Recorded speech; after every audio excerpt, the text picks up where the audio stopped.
No.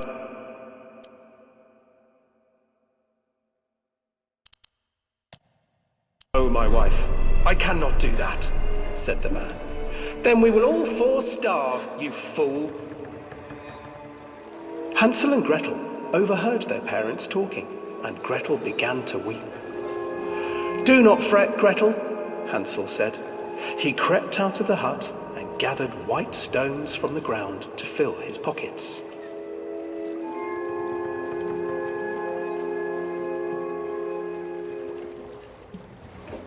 The next morning, the woodcutter leads the children into the forest. Before they leave, their mother gives them a slice of bread and warns them that they will get no more food that day. Clever Hansel leaves a trail of white stones behind them as they pass into the woods. When their father leaves them, the children wait a while, then follow the trail back to their parents' house. After receiving a thorough scolding from their parents for getting lost in the woods, the children are sent to bed without any supper. Hansel tried to sneak out and collect more white stones, but found that the door was locked. Tomorrow I will take them into the woods myself, the wife told the woodcutter.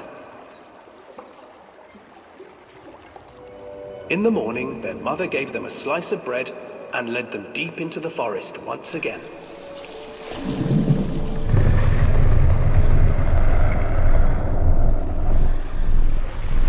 Hansel broke his bread into pieces and left a trail of breadcrumbs to lead them safely home. But hungry-eyed birds snatched up the breadcrumbs and his trail was destroyed.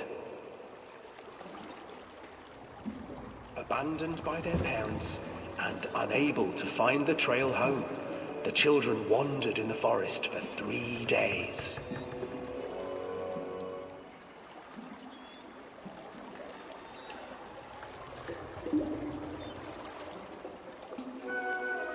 The children stumbled into a clearing with an exceedingly strange house. Its walls were made of gingerbread, and its windows were panes of clear sugar. Hansel, desperately hungry, ran forward and began to nibble on the walls.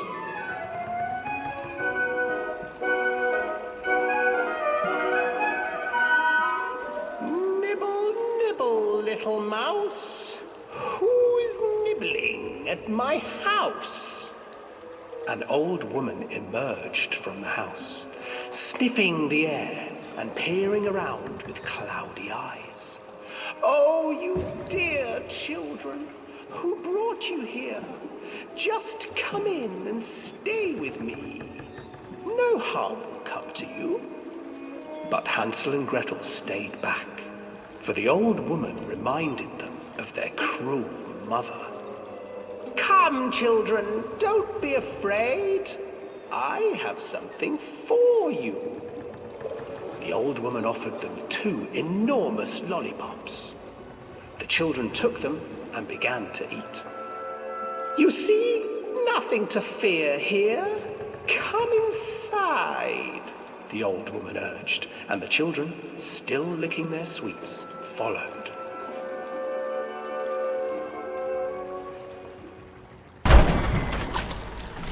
Once inside the house, the old woman changed.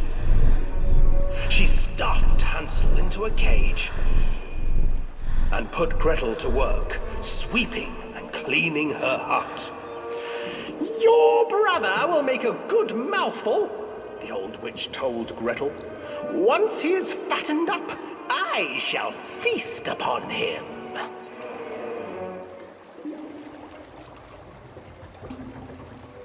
Time passed, and poor Hansel refused to eat, fearing the day that the witch would eat him.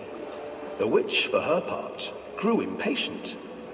Today I will cook and eat your brother, Gretel. Climb inside and light the oven.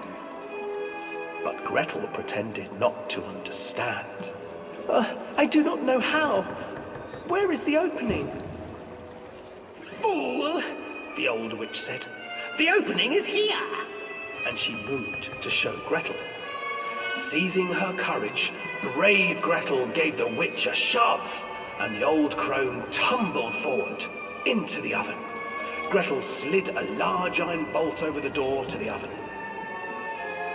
Gretel freed her brother Hansel, and together they lit a fire beneath the oven.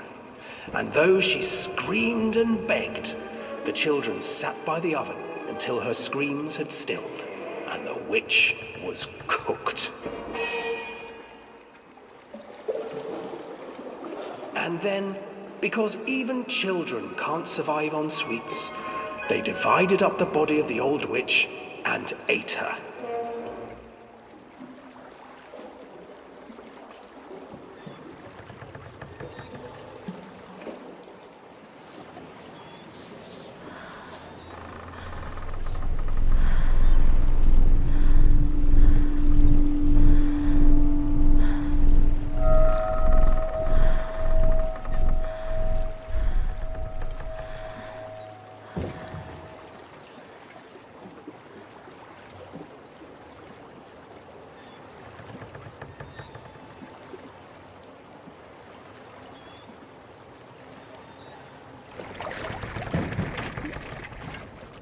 Callum, where did you go?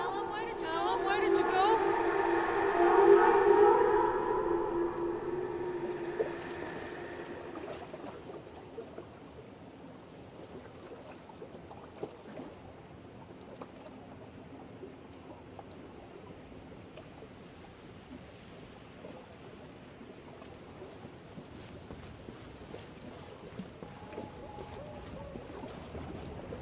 Hansel and Gretel. I used to read it to Callum when the electricity was shut off. Those poor children. The whole world against them. The forest, the birds, the old witch, even their own parents. I used to imagine that Callum